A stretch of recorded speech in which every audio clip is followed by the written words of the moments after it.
Go.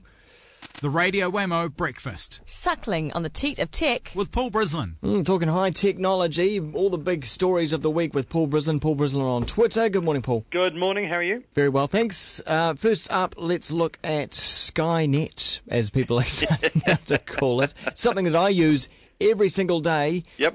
For the show. A lot of my guests come through on Skype videos. It's a very important tool. That's right. For what I do. In fact, in communicating with family as well and friends and whatnot. Oh, absolutely. Just been purchased by Microsoft. And isn't that interesting? So possibly the smartest thing Microsoft's done in many, many years, I think, primarily because Skype, it makes them one of the world's biggest telcos overnight. It does, yeah. Yeah. Yeah. Yesterday they were in software, today they're a telco. Now they've got a few hundred million users. Oh, they've got something ridiculous like 250 million active users around the world, a whole bunch more like me who use it occasionally.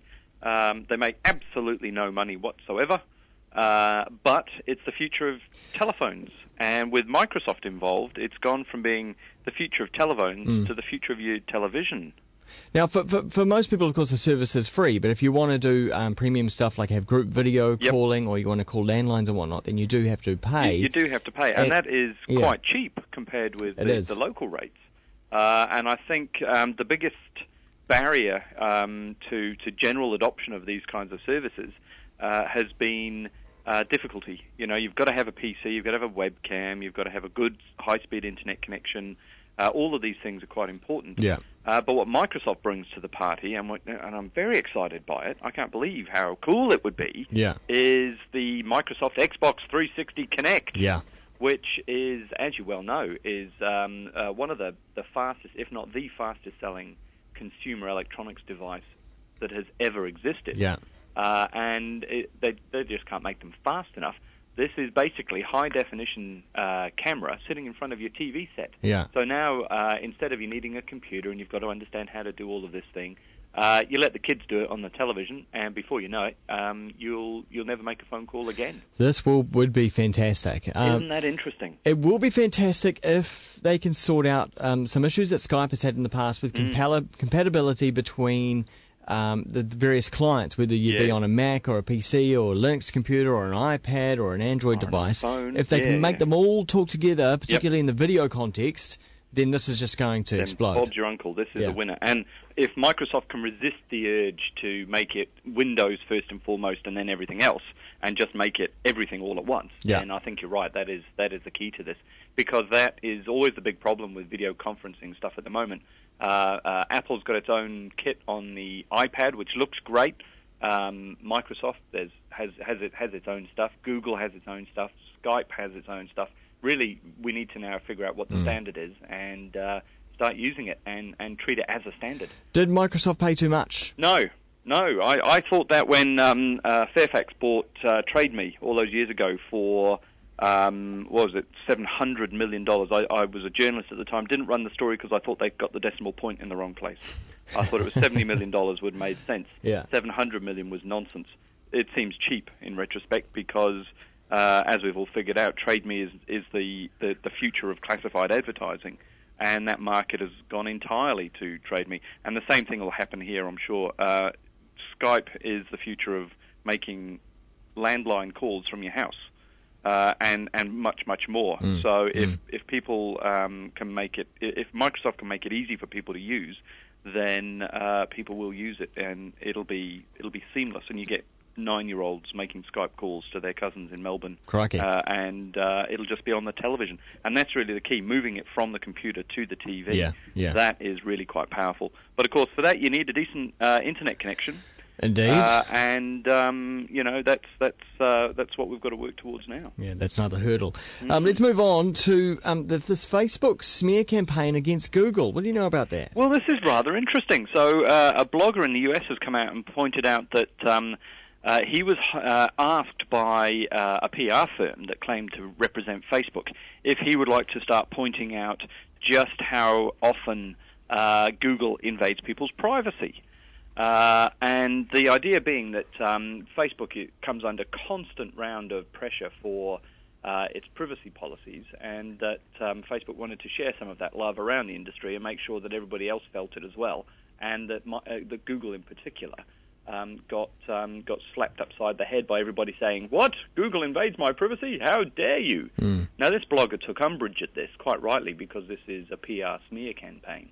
And he has come out and told everybody all about it, and now it's hitting the fan. It really is.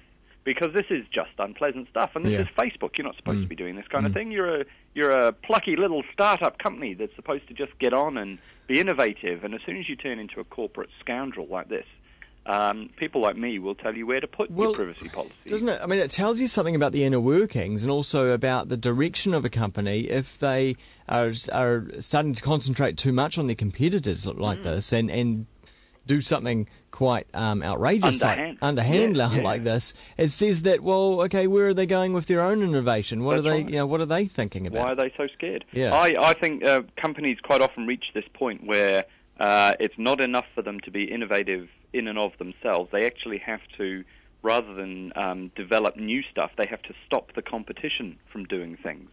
And that's where you get a lot of the fighting over these patent rights. You get companies turn a corner at that point, and they stop being innovative, and they start spending money on countering the other guy's good work. Yeah. And that is always a shame when that happens, and it does seem to happen to big companies when they reach a certain size. It's the downward spiral. It is, and that's it. People they lose their faith in that company as something that you would want to be involved in, and that's I fear what will happen here. So perhaps are Facebook jealous of Google's new Chrome tablet? Oh, the Chrome tablet, and doesn't it look gorgeous? I'm looking at one here on the Herald website. There's another one on Stuff. The one on Stuff actually looks an awful lot like an iPhone 4, I have to say. It's got that same slab-sided appearance. But this is Google's foray into the brave new world of tablets, the iPad. And this is rather interesting. Google has always said it wouldn't get into a fight with Microsoft over the operating system on PCs. And I remember many years ago somebody mocked up a Google OS screenshot and posted it on a website, and we all just wet ourselves with excitement about how cool it was going to be to be able to dump Microsoft and just have Google as your operating system. Yeah. Google also has turned a corner and is no longer the plucky up-and-comer. It's now a trillion-dollar enterprise that knows everything about everyone. So those days will have gone. But they're actually rolling them out on tablets. And they partnered with Samsung and Acer to make tablets and netbooks that actually look really quite good. But you've got to have it connected to the internet to make it do stuff. These are web-based primarily. Web-based devices. So again, we come back to that's great if you've got connectivity, but if you don't have connectivity, is it just going to be a paperweight? But then when are you not connected now? Well, that's the question. And certainly for us sitting here in sunny Auckland, it's probably not very often. But you try driving down the road a little way and you find yourself, dare I say it, past the Bombay Hills. And there are plenty of places in New Zealand where connectivity is not a given. And there are plenty of places around the world where connectivity not only isn't a given, it's unheard of. And I'm not talking about the back blocks of Timbuktu. I'm talking about places like Sydney, where Wi-Fi consists of an Ethernet cable. And, these kinds of things just aren't going to cope. So on the one hand, it looks gorgeous. On the other hand, maybe I'm being a bit old-fashioned, but I do like to have some applications on the device itself, things like word processing and a web browser and stuff like that. But, fantastic to see them out there. These are good-looking devices. But you can now get Angry Birds at the Google Chrome store. Oh, listen, don't just stop. That's a productivity dent the country just can't cope with at the moment. Angry Birds on your PC, that's the end of time. You'll have to play that music again and we'll all fade out. Yeah, exactly. Paul Brislen, thanks very much. Anytime, thanks for that. Check him out on Twitter as well. Continue the conversation over there, twitter.com/Paul Brislen.